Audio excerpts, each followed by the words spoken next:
Hello friends, आज हम लोग एक बहुत ही अच्छी स्कीम के संबंध में चर्चा करने वाले हैं।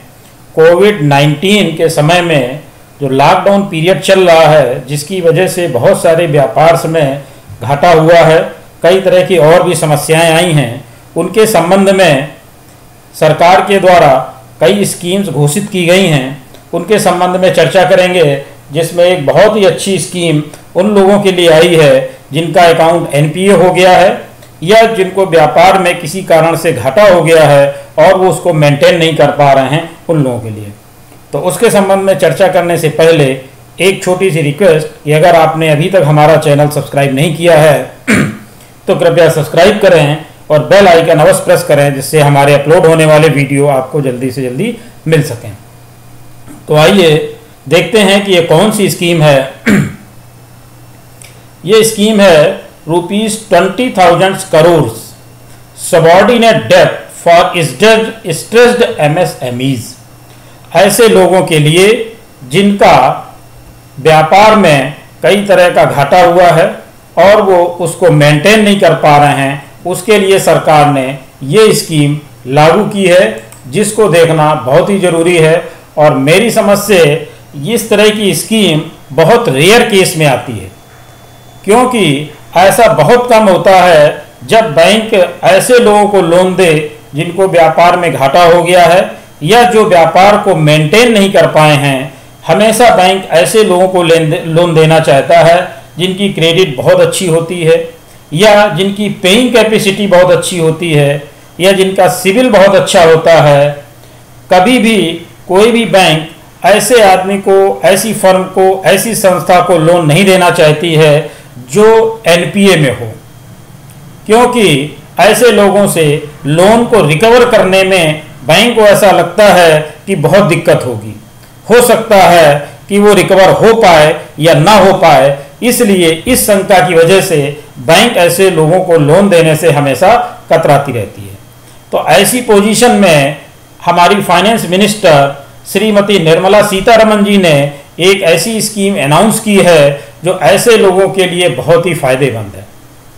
अब देखते हैं कि इस स्कीम में ऐसा क्या है।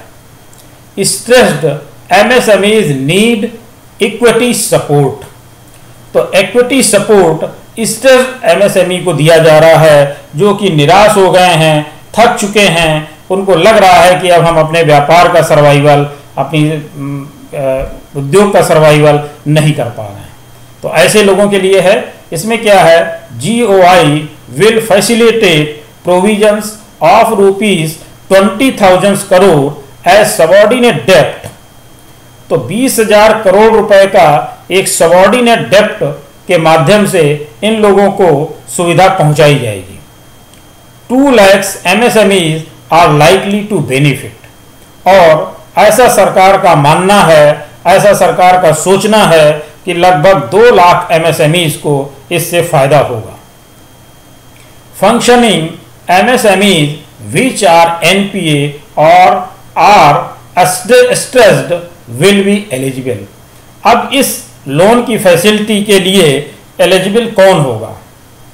वही लोग एलिजिबल होंगे, वही MSMEs एलिजिबल होंगी जिनका अकाउंट एनपीए हो चुका है या जो स्ट्रेस्ड हैं, अपने फर्म को, संस्था को नहीं चला पा रहे हैं। ऐसे लोग इसके लिए एलिजिबल होंगे। Government will provide a support of ₹40,000 crore to CGTMSE। यानी कि इस संस्था के माध्यम से, इस ट्रस्ट के माध्यम से सरकार 4,000 करोड़ रुपए का सपोर्ट देगी। अब ये देखते हैं CGTMSE क्या है। इसको credit guarantee fund trust for micro and small enterprises. चूंकि ये 4,000 करोड़ रुपए का सपोर्ट दिया जाएगा, तो इसकी मॉनिटरिंग के लिए भी कोई ना कोई चाहिए। तो ये ट्रस्ट उसकी मॉनिटरिंग करेगी और इस तरह के लोगों को, यानी जो एनपीएज हैं या स्ट्रेस्ड हैं, ऐसे एसएमईज को लोन प्रोवाइड किया जाएगा। CGTMSE will provide partial credit guarantee support to banks. तो बैंक को पार्शियल क्रेडिट गारंटी CGTMSE के द्वारा प्रोवाइड किया जाएगा। क्योंकि आप अक्सर देखते हैं कि जब आप बैंक के पास लोन के लिए जाएंगे तो उनको हमेशा से ये शंका रहती है कि जब पहले ही आप बीमार इकाई हैं या आप अपने व्यापार को सही से हैंडल नहीं कर पाए हैं या व्यापार में आप घाटा उठा चुके हैं या आप अपना इंस्टॉलमेंट नहीं दे पाए, NPA में चले गए हैं, तो ऐसी पोजीशन में ये कैसे विश्वास किया जाए कि आपको हम और लोन प्रोवाइड कर दें। क्योंकि लोन पहले तो प्रोवाइड हो जाता, लेकिन अगर आपकी इकाई बीमार हो गई या किसी कारण से आप उसको नहीं चला पा रहे हैं, ऐसी स्थिति में अगर आपको कुछ पैसे की ज़रूरत है, कुछ धनराशि की ज़रूरत है, तो बैंक आपको कभी भी सपोर्ट नहीं करता है, क्योंकि उसको लगता है कि शायद आप इसको रीपे ना कर पाएँ।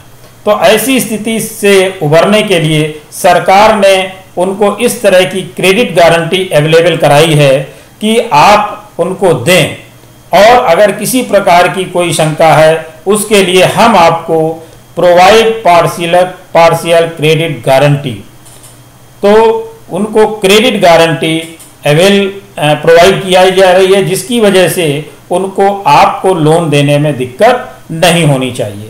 तो जो ये लग रहा था कि शायद NPA वालों को नहीं मिल पाएगा, और ये बहुत समय से डिमांड भी थी उद्योग की कि ये बहुत डिमांड थी कि ऐसे लोगों को दोबारा जो थोड़ी बहुत पूंजी की ज़रूरत है वो प्रोवाइड कर दी जाए, जिससे वो अपने को ग्रो कर सकें, दोबारा से अपने को चला सकें और बीमारी इकाई से बाहर आ सकें। लेकिन ये पूरी नहीं हो पा रही थी, क्योंकि बैंक हमेशा से इस प्रॉब्लम से जूझ रहे थे। इसलिए सरकार ने उनको एक एक्स्ट्रा फंड प्रोवाइड कर दिया है। अब बैंक को आप लोगों को लोन अवेलेबल कराने में दिक्कत नहीं होनी चाहिए। Promoters of the MSME will be given debt by banks। अब बैंक किसको देगा लोन? बैंक MSME के प्रमोटर्स को लोन देगा। बैंक MSME को लोन ना दे करके MSME के प्रमोटर्स को देगा, और which will then be infused by promoters as equity in the unit। और जो प्रमोटर होगा MSME फर्म का, वो क्या करेगा? वो अपनी इक्विटी की तरह, जैसे कि प्रमोटर अपनी इक्विटी अपनी फर्म में लगाता है, यूनिट में लगाता है, उसी तरह से उस पैसे को अपनी इक्विटी की तरह से अपनी फर्म में शामिल कर पाएगा। यानी कि वो डायरेक्ट MSME को न मिल करके प्रमोटर के माध्यम से होगा, और प्रमोटर उसको अपनी कैपिटल की तरह से, जैसे उसकी स्वयं की पूंजी है, उस तरह से वो उसको अपनी बैलेंस शीट में शो करेगा।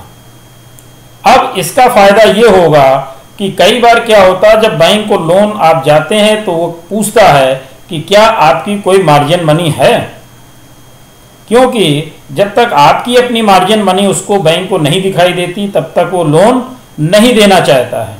और जब उसको दिखता है कि आपने अपनी मार्जिन मनी लगाई हुई है, अपनी कैपिटल कुछ लगाई हुई है, उस पोजीशन में वो ज़्यादातर 3 से 4 गुना तक लोन आपको प्रोवाइड कर देते हैं।